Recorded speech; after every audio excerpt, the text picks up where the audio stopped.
Hello everyone, hi! So, I feel like it's been a long time that I did a long, meandering, chatty check-in video. One of the reasons is that I've been kind of stepping away from making personal content altogether. I don't vlog anymore, which we'll all get into.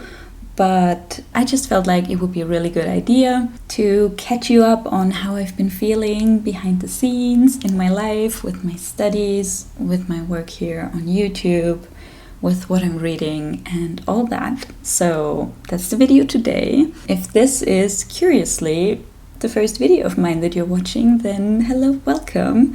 I'm Maria. I study comparative literature at the University of Vienna. And I also make these videos here on YouTube about literature and languages. So if you like it, I hope you'll stick around. And I also hope you'll check out my French literature course that I'll link at the top of the description box down below. Okay, let's get into it. Let's start with my studies, with university. We'll get more personal as we go along and fewer people watch this video.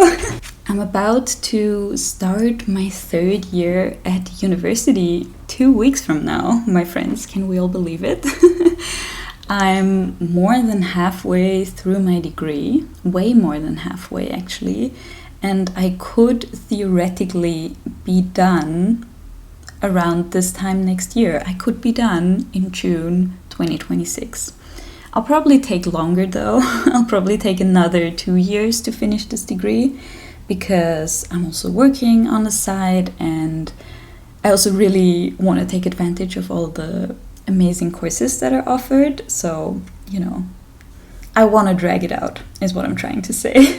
What's exciting though is that I finally chose my specializations. So, in case you don't know what I'm talking about, part of my degree, actually a third of my degree, consists of optional subjects that I can choose to my own liking, basically. I can choose 3 different topics, more or less, and then I have a bunch of courses on all of these topics. If you want to know that in more detail, I've made a video a long time ago about the entire structure of my studies. I'll link it down below. But anyways, the 3 specializations I chose for my degree are philosophy, which I'm very excited about, but I probably won't start until next year, sometime next year. The second specialization will be German literature, which, yay! So great. I've already taken a course last semester and I'm probably gonna take a lot of courses in this specialization in the semester that is about to come, so that's also very exciting. And my last specialization will be aesthetics and cultural philosophy, which is just, I feel like those 3 subjects are really close to literature, like they'll really inform what I already know about literature, they'll inform my reading, and they're also all subjects that I'm kind of considering doing a master's degree in or something. So it's really nice to dip my toes into those, where do you dip your toes in? Things, areas of study, I guess, and see how I like it. Yes, so I'm really excited about the semester that's about to start. I think I'll do one of those videos again where I tell you about all the courses I'm taking. I always really like those, but I definitely want to pick up Norwegian again, where I left off a year ago. I also, as I said, will do probably a lot of courses on German literature, and there is maybe a very exciting Proust course coming up, but I'm not sure yet that's going to work out, and I don't want to jinx it, but yeah, that could be really, really cool. So yeah, the next couple of years are gonna be focused on those specializations and writing my bachelor thesis.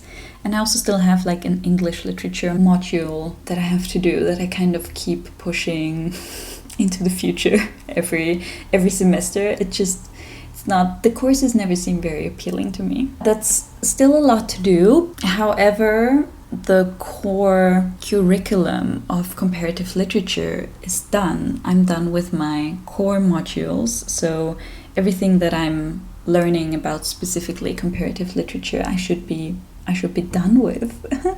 You know that feeling when like an older version of yourself hasn't caught up to your current reality or something? I'm still in this mindset of like, wouldn't it be so cool to try and study literature? Okay, let's do YouTube next. I kind of stumbled into making these videos 2 years ago when I started studying. And, let me say up front that I love this weird job that I've created for myself. It's great. It allows me so much creative freedom, and I really need that to thrive in my life. I also see all of your lovely comments and emails, so I don't like hearing myself complain. But as with every job, it has its ups and downs. And I've been feeling a little bit burnt out lately when it comes to YouTube. Mostly, I think I just need a vacation or something. I'm a bit of a workaholic. I constantly do things, and I hope I can still make it work to go to Italy before uni starts again. So I might skip an upload and take a bit of a break. That'll do me good. However, I think there's a deeper reason why I've been struggling a bit with my videos lately. And that is because this platform has gotten kind of big. I have about 40,000 subscribers at the moment, and it's getting to a point where I just cannot grasp the number and the kinds of people that my videos reach anymore. It's extremely strange to make videos. Like, I increasingly feel like I'm just shooting a video into empty space, not knowing whether it will reach someone, whom it will reach.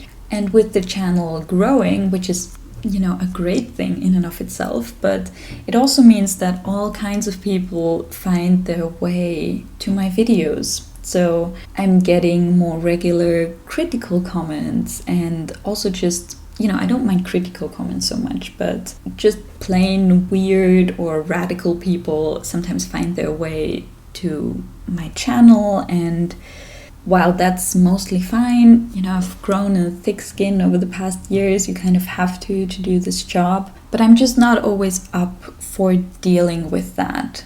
I just really don't like when I feel like I have to police my comment section or something.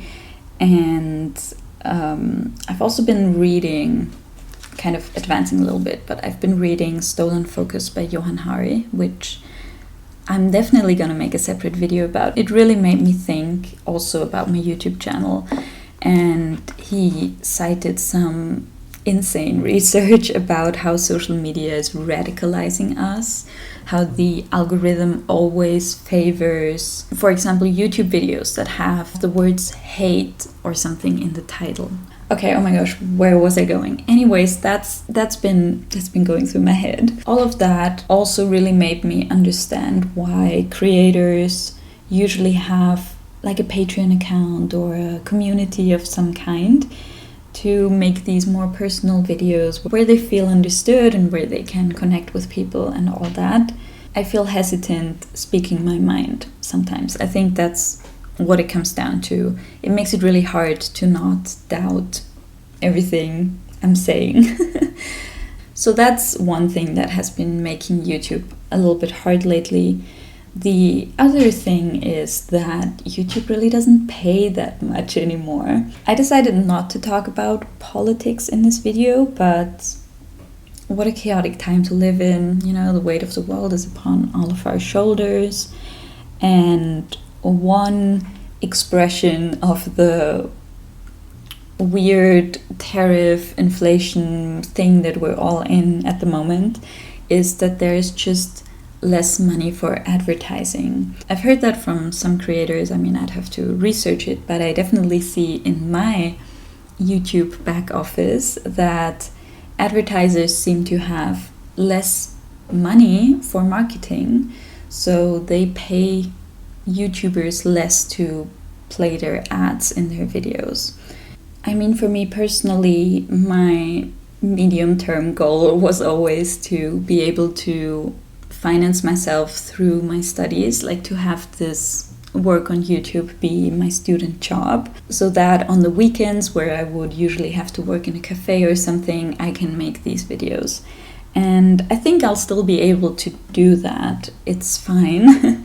But that's really mostly thanks to my coffee supporters and the course that I've made. Some great news for the channel is that I might finally get some help editing my videos. I've been wanting to get a video editor for the longest time because editing just takes so much time. Like, it takes so much time out of my week, and I would really prefer putting that time into making videos or scripting or filming or something like that. Like, I'd love to get back to uploading a video every week. So yeah, to wrap up this YouTube thing, I'm overall just glad I can do this. You know, I can get up and read and write and study and make these videos, and I have a lot of freedom in what I do. And you know, there is not a day that goes by that I'm not grateful for everyone's support, specifically my coffee supporters and anyone who has bought my course. And I've come to see the turmoil. I think it's turmoil. Why can't I say that? Turmoil. And I've come to see the turmoil that is going on in my head and behind the scenes is kind of the price that I pay to be able to live this life. I think there's this saying that building a business is like building a plane while flying it, and that's really how I've been feeling lately. It's just a tightrope to walk with YouTube sometimes, right? Because you have the merciless algorithm on one side that really favors flashy videos that kind of cater to the basest of human instincts or something.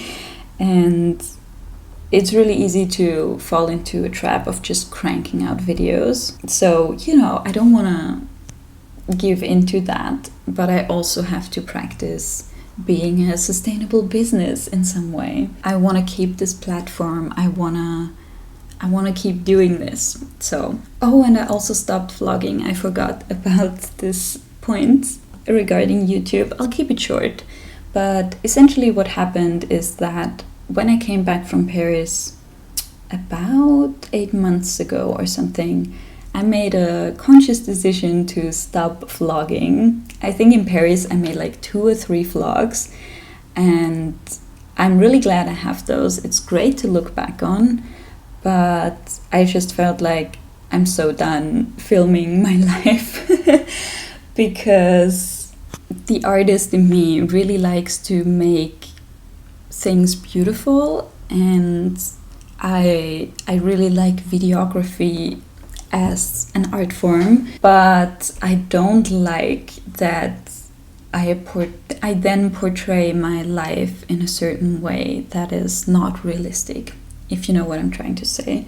I'm really glad that I never vlogged much and that it's not a pillar of my channel in any way. So it's quite easy to just stop doing it. I mean, I would have to stop eventually anyways. I would like to have a family one day, and there's no way that I'm putting my kids online or something like that. Like, already now, no one in my life wants to be in my videos. That came off the wrong way, but you know, I'm not really showing you my life. I've really come to think of my YouTube channel, like who I want to be on my YouTube channel. I want to be like a teacher. Any professor will teach you about a subject, and that's really the center of attention for everyone. And then when it's relevant, they share something about their personal life. And it's always this like, ooh, I mean, I'm always really curious about someone's personal life. When I think someone's a good professor, I'm like, I want to know how you live. And then they say, oh, they went on a vacation somewhere or something. And it's like this interesting kind of moment. But that's it, you know, then it's back to the topic. And I think I want to be like that. I don't mind talking about my life when it's relevant, but I'm just not gonna show things anymore. Okay, enough on that. Let's move over to courses. So I'm currently working on another online course. Why, you might ask? Because I love it, my friends. Honestly, looking back on the French literature course that I made earlier this year, that was just one of the most rewarding and hardest things I ever did. There's something so great for me about just closing the door, locking myself inside and working on something no one knows about yet, and then being able to bring that out as a complete product. So yeah, it's a way of working that really resonates with me, and the next course will be all about my reading process. So how I read and annotate my books, how I journal and remember what I read, like all that. I get a lot of questions about that, and I've really just gotten to a point over the past years, I would say, where I've really refined how I read and I found a system that is easy and that really works for me, and yeah, it will lend itself really well to a mini course format. So it will be a lot shorter than the French literature course, and it will also be more affordable. I'm almost done scripting it. I'm taking pictures on Monday, and I might still get around to filming most of it in September, but I don't know, it might not be out for another 2 months or something. And if there's one thing I've learned from the French literature course, it's that it always takes much longer than I think. So we'll see. So that's the update on the course. Now, my reading life has been kind of interesting this year.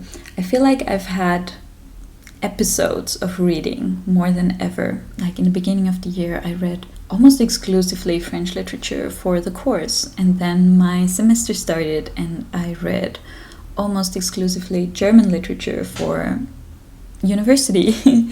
And then lately I've been on a real kick with kind of like self-helpy types of books again. I feel like that's books that I haven't read in a long time. But I think because I've read so much literature and heady, difficult novels, it's been really nice to just have something that's a bit easier to read. That's what I've been reading. I've started Why We Sleep now, and I'm also just finishing How Fascism Works. And then most likely as soon as the semester starts again, I'll be back on German literature, like it's a drug.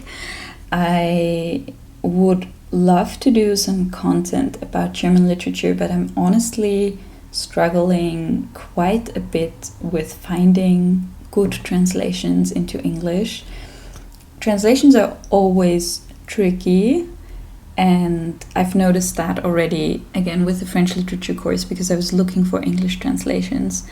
But I feel like with German it's a whole other beast, because if the book is not extremely popular, like The Magic Mountain by Thomas Mann or something, or Goethe's Faust, I feel like there's always just one translation, and then often it's kind of lackluster. Like I haven't done enough research, and I don't want to bash any translators in particular, but I'm only just noticing as I'm starting to peek into what it would be like to talk about German literature in English. How did this sentence start? I'm noticing how hard it is, even just looking at titles. For example, Stefan Zweig's, oh my god, what is that book called? I'm getting tired. Ungeduld des Herzens. Stefan Zweig's Ungeduld des Herzens is a beautiful book.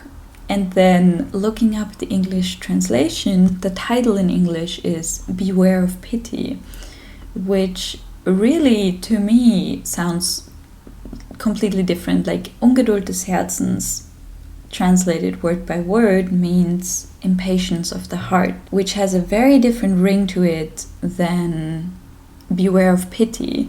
Like Beware of Pity has something kind of authoritative and like someone pointing fingers, beware, don't do that. Impatience of the heart, I think, depicts a lot better what is going on in the novel.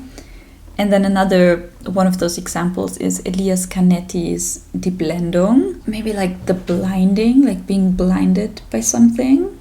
That would be the title. But then the translation that is available is called Auto da Fe, or Auto da Fe. I don't know how you pronounce it. It's not only a completely different title, it also kind of gives away what happens in the book, which is not good in my opinion. I think that's it for my reading life. Mostly very episodic, which I'm enjoying. Also very chaotic because of uni and kind of things getting thrown in. So yeah.